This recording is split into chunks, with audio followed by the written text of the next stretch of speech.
pilot language.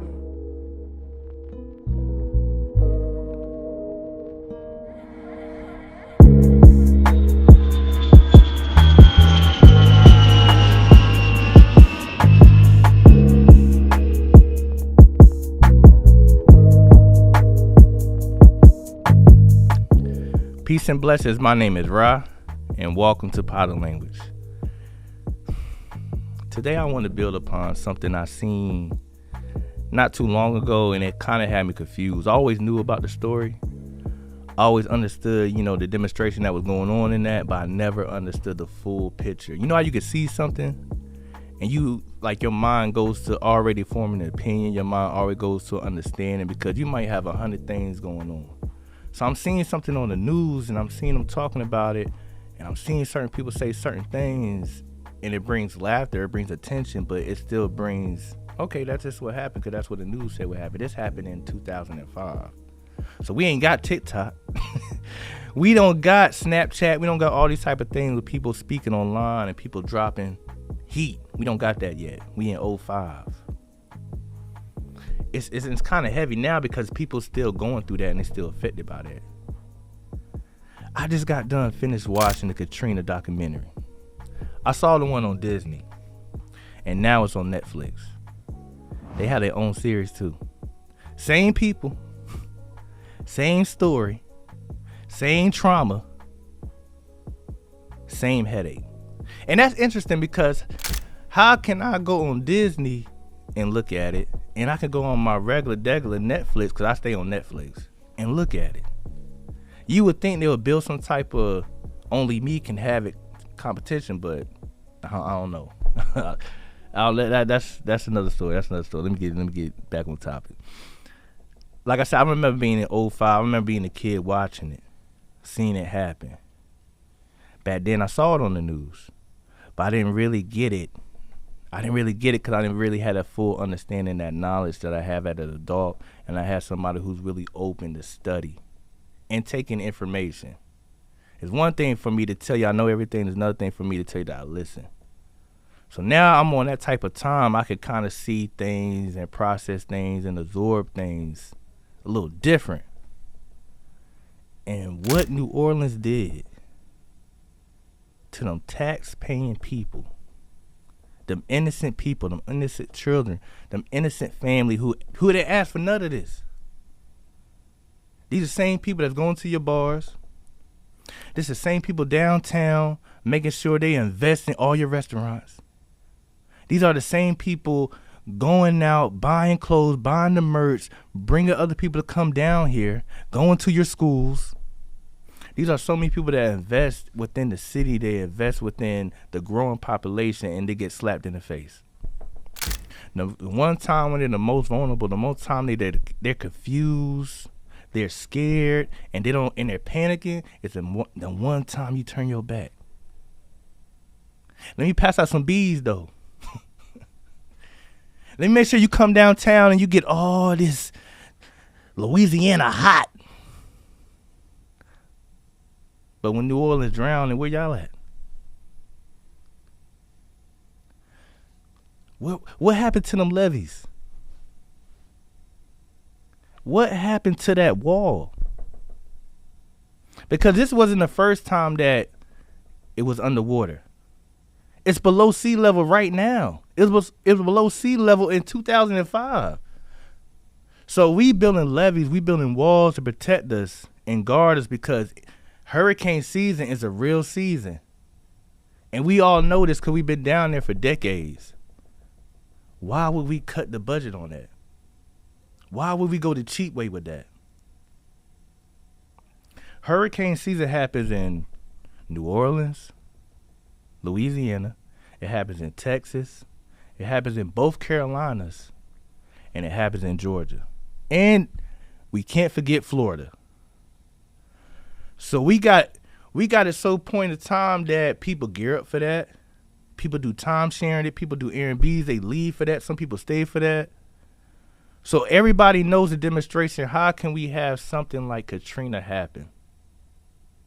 How? When we talking about a city that bring in so much of money, They got so many festivals. They got so many opportunities. People just want to go down there. But what we do, we drop the ball. We look people in their face and we lie. We look people in their face and we tell them to leave. We tell them it's a Category 5. But if I live in the Ninth Ward that was drowned and it got erased by the water, I might not have the funds to leave. If I'm dealing with redlining, I might not have the opportunity to jump in my car and go to Texas or go to Florida. So you telling people to leave, you get in the morning, you tell them it's a Category 5, you're doing all these type of things. So what happened to the ones who don't leave? What happened to the ones who got to stay here and they say, I just can't get on this highway? What's the real plan? We're going to put them in the Superdome. This was the scene 5 days ago. People gathering at the Superdome in New Orleans. The elderly, the infirm, and the poor were being helped to safety from an oncoming storm by National Guard troops. At the Superdome, home to 9,000 storm refugees, chunks of the metal roof have been blown away. It didn't take long while, it was starting to batter and beat on top of the dome. But from that point, you can see the water starting to slowly seep in. And then the hole got bigger. And then it got bigger, and then the water just started coming in and pouring in. And then it wasn't one hole, then another hole opened up. Oh, that water starting to mash them over there now. We gonna put them in a Superdome. But we only gonna put them there for a short time. We're only gonna put them there for one day because we're gonna have buses and we're gonna have helicopters. We're gonna have all these type of things where we can fly them out or get them away from here because it's gonna be real. We haven't seen this back in forever. And it's coming straight toward us. Like sometimes from being down, from being from the South, sometimes with hurricanes, before they hit the city, they break down. They break down. And then sometimes, even before they break down, when they hit a certain object, they hitting a wide spec. So they're not hitting directly Fayetteville. They might hit Fayetteville, Raleigh, and Hope County. But the way Katrina was set up, it hit straight New Orleans. And they go to Baton Rouge. That's next door. It didn't even touch. You wouldn't even know a storm happened if you lived in Baton Rouge. It went straight to New Orleans. Boom. It broke through that Vesey. Boom. We got them in the Superdome. We telling everybody that we got in the Superdome that you only gonna be here for a day. You're only gonna be here for a little bit because we're gonna transport y'all to Texas, Houston. We're gonna send y'all to Florida. We're gonna send y'all to Georgia. We're gonna send you to South Carolina. They got a whole illusion. So you gotta think about the Superdome. They had people in every seats, and they had people sleeping on the football stadium on the grass. So we got them there for a couple of days because we just gonna figure it out. Within the first hour, every bathroom was in that stadium broke. Every bathroom in that stadium had human feces plowed up in it. Superdome was deplorable. There were a lot of looting going on. Some crimes were committed. The worst thing I saw was the conditions of the bathrooms. It was to the point where the smell was vomiting. There's 6 bodies upstairs on the 3rd floor. This morning I found one lady in a wheelchair dead in the ladies' bathroom and another lady laying on the floor by the ladies' bathroom dead. And then there's this guy right here that's dead that's been sitting out here for a while. And they're not moving the bodies. It's the smell of dead bodies. Inside it's the smell of feces, the urine. It's just terrible. You can't flush the toilet. You can't walk in the room. Why would you walk in and want to smell that? So if I got people sitting for 5 days, and now you have nowhere to go to the bathroom. All the little snacks, all the little sandwiches, that mayonnaise, that nasty cheese, and that bologna or turkey, all that's gone. So now you have no food. You have nowhere to go to the bathroom. What's happening? You got people going to the bathroom in the hallways. You got people going to the bathroom right beside you. You got people going to the bathroom everywhere they don't see nobody. Or they might do it in front of you. They got to go. Now they run in these stores. Which they should do. Which they should do. Your city failed you. Your city had nothing going on for you or properly set up for you. And then the moment that you feel like we got your back, we put you in the stadium and forget about you. And then the same time that we put you in that stadium and forget about you, the same time we're going to get mad because we see you in these stores taking all this food and you're stealing. We see you in these stores taking all these hygiene products because you need hygiene products. You're still a human. You still got character. You still got value to yourself. You still got identity. It's real outside, but you're still going to try to find some type of way to take care of you. But the simple fact that we gave you nothing else, and we've been redlining you since your grandmother and your great-grandmother, how are we surprised that you're stealing now? How are we surprised that you had nowhere to go and you stuck in the football stadium and I got to be held accountable? How can we be surprised by that? But they did. You got Clarence Thomas' stepbrother, a police chief, looking in the camera, talking about he's very upset within the city because people is stealing. He's very disappointed within the community because they're taking things. And they know that's not right. As desperation grew, people breaking into stores, grabbing food, clean clothes and shoes. Amid reports of lawlessness, the governor mobilizing the National Guard. I have one message for these hoodlums. These troops know how to shoot and kill, and they are more than willing to do so if necessary, and I expect they will. But living in the football stadium where you got nowhere to use the bathroom, that's okay. Living in the football stadium when you starving. You can't go to Walgreens right now and get your medicine because it's gone. But that's all right. But you gonna find yourself to get on the news. And you living in the hotel. You living in the outskirts, so you ain't got to worry about none of this. But you going to find yourself on the news talking about, oh, why are they stealing? Why are they doing this? Why are they doing that? Why the fuck you ain't doing shit? Can we talk about that? Can we talk about that, Joe? What you mean? That's why I don't turn you up. You are up and up. What do you mean? Why are they stealing? Why are they stealing? You call that? That's criminalizing poverty. So the same systems, the same people, the same institutions that make you poor will then turn around and make it illegal to be poor. Anti-homelessness legislation. Stuff like that all over our major cities. It's a tale as old as time. It was happening there too. Mm-hmm. And it's crazy, like you said, it's gaslighting to the millionth power, like to the max you gaslighting. But you got people that's living in other states, in other cities, and they're looking like, well, dang, what's going on? Mm-hmm. Well, dang, why are they not stealing? You said they were safe in the football stadium. You said they were safe in this shelter that's fucked up just like the stadium. So you got people looking like, dang, well, they just acting like that? They acting like savages? They really don't know what's going on because all they really got is the news. Because why would you be an independent reporter and go to New Orleans right now and when Katrina happened?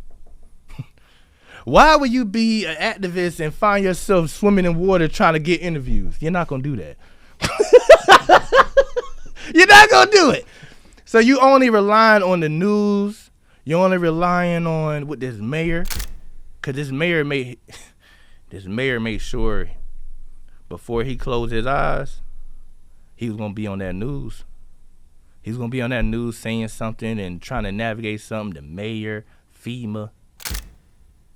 You got all these key players. All these key players that keep letting you know, hey, see my face? I ain't doing nothing, though. Hey, just in case you want to know what's going on, I'm right here. Let me tell you a lie.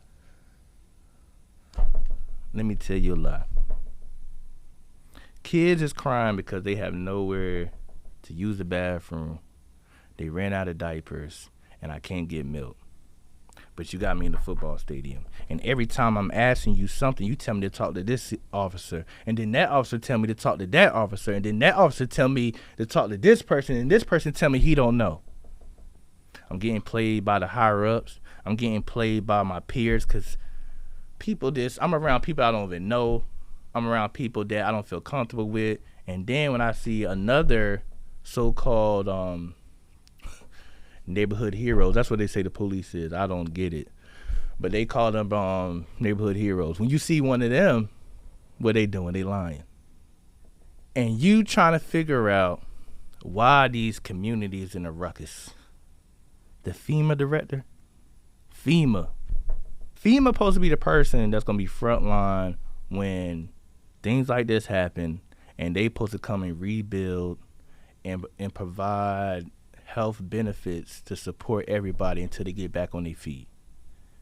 Far as the city, they'll give it to the city navigate it, and then they'll come together and go to certain, like maybe gyms, maybe certain big arenas where they can touch everybody. But they just here to kind of just play the background, help with the resources, get it in line. The FEMA director was in Baton Rouge when this happened, and he wasn't leaving Baton Rouge.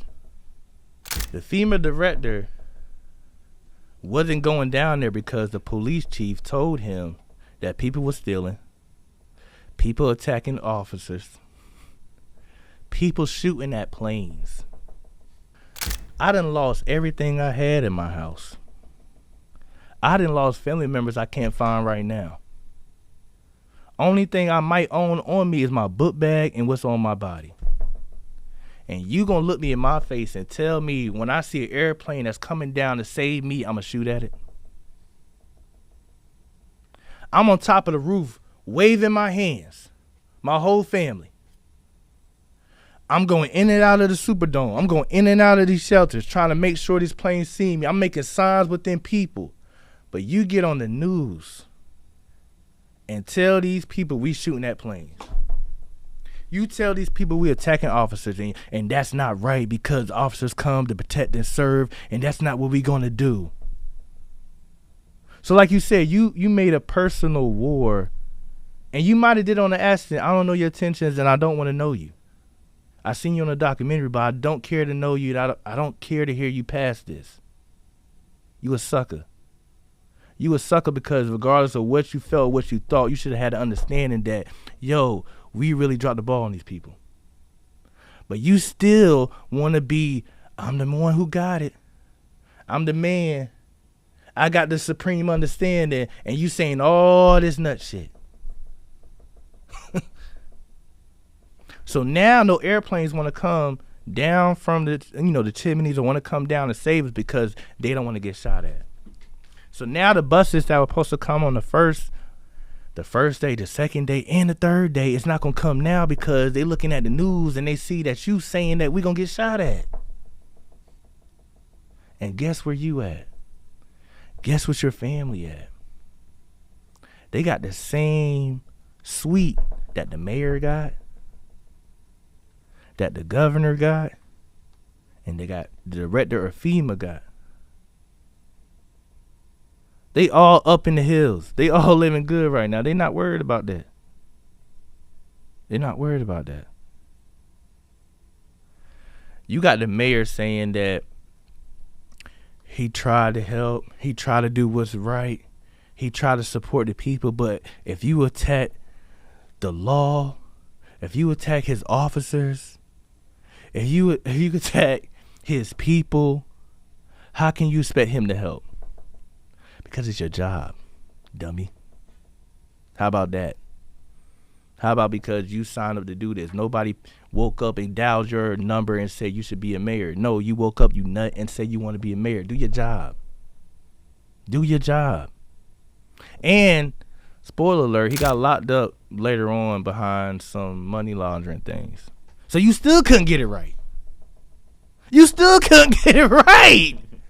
And then there was this one part of the documentary that kind of like,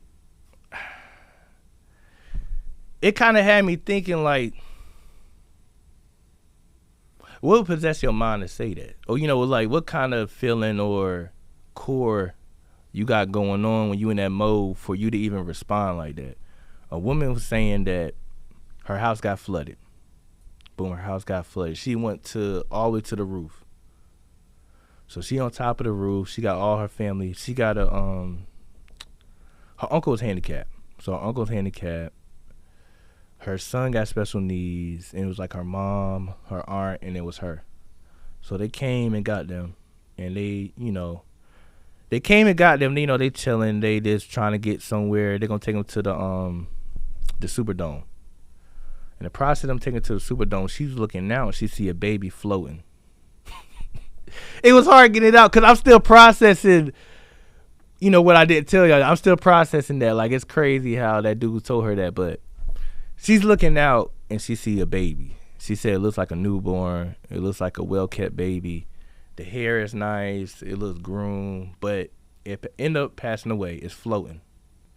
So she's telling him, like, yo, let's get this baby. Let's figure out who parents this is, and, let them have, the proper funeral, or, make their peace with whatever happened. I don't know what happened to the baby, but we see the baby now, and it's floating, it's not responding. So she was saying, let's get with the family, let them know, let's get an understanding. Bruh looked her in her face, told her, I don't need you to worry about that. Only people I want to find right now are the people that's alive. I'm trying to make sure everybody alive stay alive. The people that's gone, I can't do nothing with that. And she said she sat there, she sat back, and she didn't say nothing for the rest of the ride until, they dropped her off at the football stadium.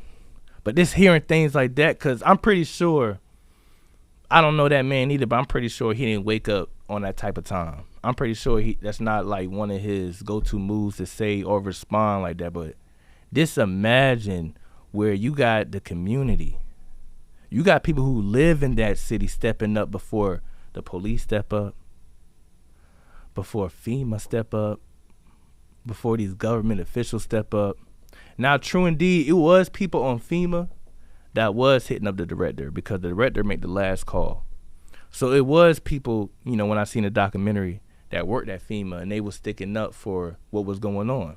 Like, before it happened, they told him, yo, I think we need to gear up and go down to New Orleans, because I'm following this storm, and I'm following the history of New Orleans, and I think we need to be prepared. Like, let's go down there, let's set up, let's, get things in gear. He's telling him, don't worry about it, he got it under control. Boom, it hits the fam. He's still emailing him and texting him like, yo, I need, funds for this. I need funds for that. We need to do this. We need to do that. He's just reporting to get the green light to do it. Bruh had his secretary hit her up and tell him, when I'm eating, when I'm on break, and when I'm not at work, that's my moment of peace. That's my moment when I don't want to be involved with work. When I'm done eating, I will respond to you. The director of FEMA saying this. Now, you got people who's crying, who's hollering, who's dying every hour down there in that football stadium. Every day in those shelters. Every day that's in the street. People who lost their family. We live in the same city and I still can't find you. We live in the same city and you've been missing since 2005 when that water hit. But I got a person who's supposed to come and say today, tell me, yo, when I'm done eating, I think about what's going on with you. But until then, I'm going to need you to leave me alone. I'm in Baton Rouge right now. I'm not in New Orleans. How can you do that to somebody? How can you do that to innocent people? Like, what makes you think that makes sense? And you got CNN, you got Fox News, you got all these people asking questions. We keep getting the same circle. They keep spinning us. But It was a lieutenant who went down there. If I'm not mistaken, his name was Russ. I think his name was Russ. Light-skinned brother. He was in the military. He went down there to really watch over it. Anybody who look at the documentary and anybody like who know my good brother, Mr. Jimmy, look at Mr. Jimmy and look at Lieutenant Russell. Look at him and look at Mr. Jimmy. Shout out to Mr. Jimmy. Shout out to my brother. But look at them two. They look. I said Jimmy on TV. Jimmy on TV, and he was locked up down there. I said, yo, Jimmy like that. That boy good. That boy good. Down there multitasking. Neighborhood hero. Yeah. Multitasking. But yo, when that brother went down there, he held all of them accountable, which I appreciate. Because true indeed, he's a brother. True indeed, he's already... You think about Jimmy? Jimmy good, yo. Jimmy did his thing. I just looked up, General Russell L. Honor, I think. Say word that ain't Jimmy. Say word that ain't Jimmy, big brother. It could be one of his relatives for sure. Yeah. It could be from the same family tree. I can see it. Jimmy, yo. Jimmy got a good life, yo. He nominated for Emmy. He saved Katrina. But nah.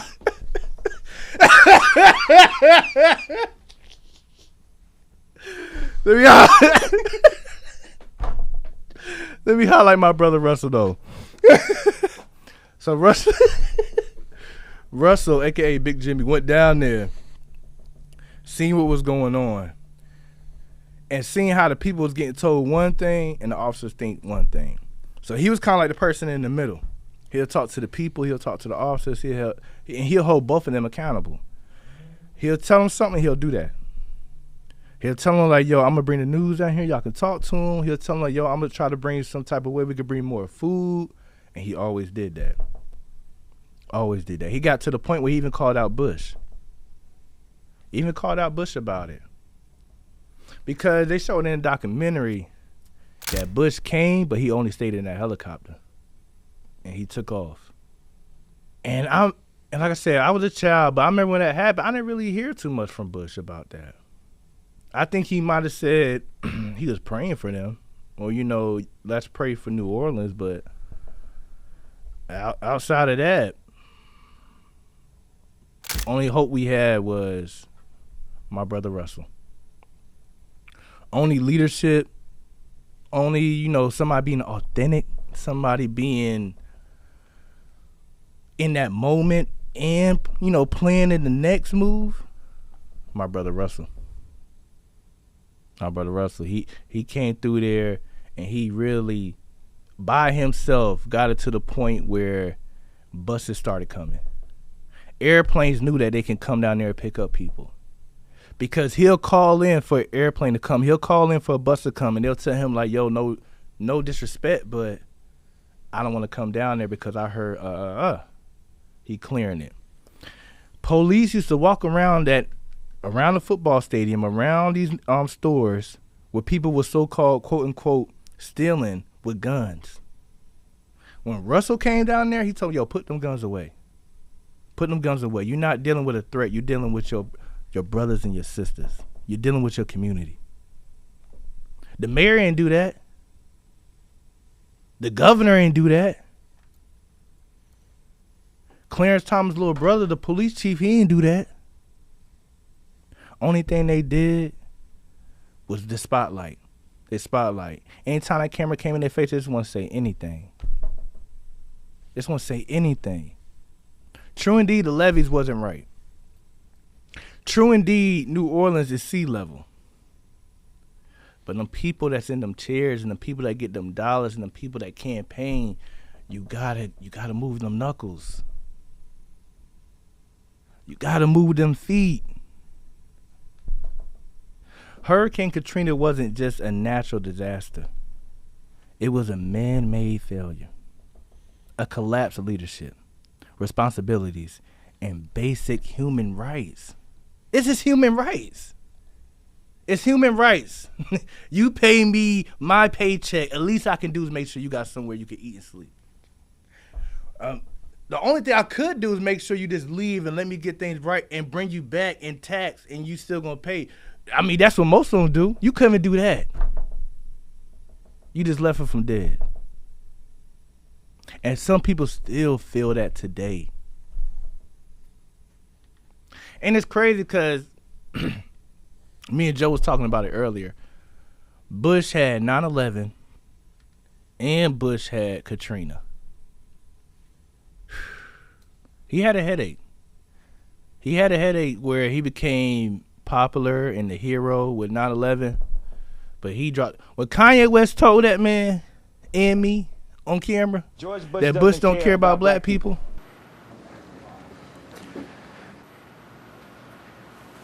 In the past few days, I remember just clapping. I don't even know why I was clapping. I remember just clapping. When Lil Wayne dropped that song, Georgia Bush, when he was on that mixtape wave, when everything and all them freestyles were just hot fire. You remember that? You remember No Ceilings? You remember Throwing in the Bag? When Wayne was on that, when he was in that mode and he dropped George Bush, everything he said in that song was everything them people said in that documentary. Down to the T. Because people try to play, Wayne as being, a coon or being, a sellout or being dumb. When that man made that song and held that man accountable and gave you a vivid picture, the picture he gave me and the picture that CNN gave me, they ain't the same. Fox News said that, but my brother Lil Wayne painted a clear picture before the documentary of what was really going on down there. So if y'all got time in y'all life and y'all want to see something good that y'all can learn from, maybe get a little upset, but also know we really got to hold these people accountable, look at Katrina. On Disney or Netflix, you got that one too. You can go either. It's gonna be the same thing. I mean, if you don't got Disney and you pay for Netflix or vice versa, do what you do. This is a shirt I'm making for my baby because I don't have no clothes. And he all dirty, just 2 months.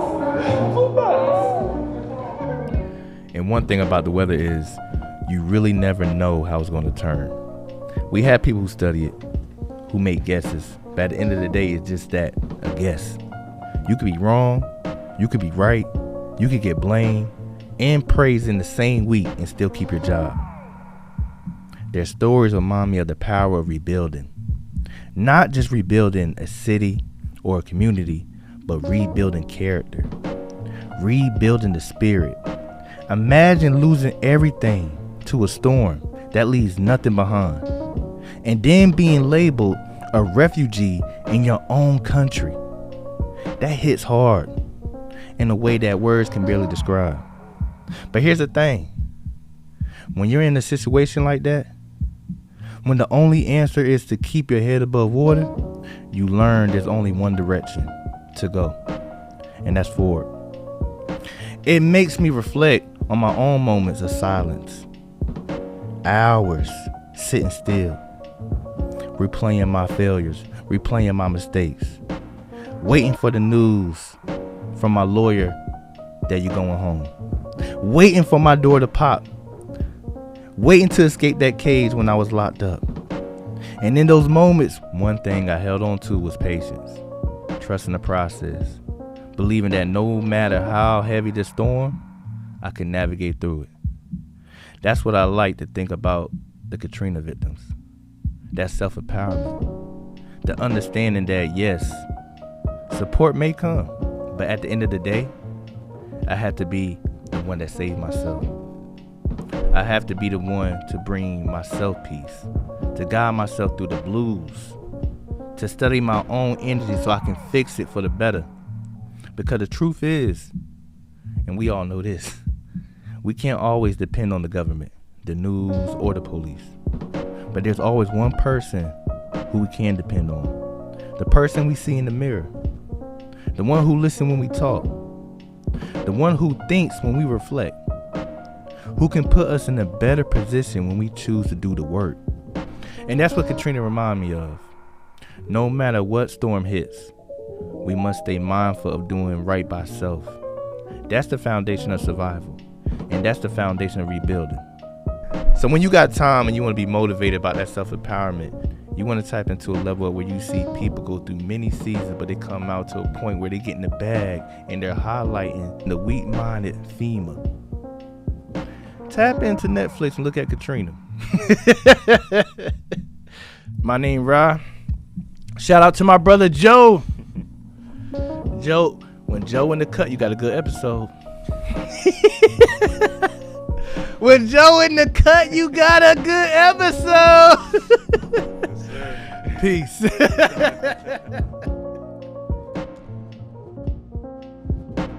I'm gonna pull it up in something for it.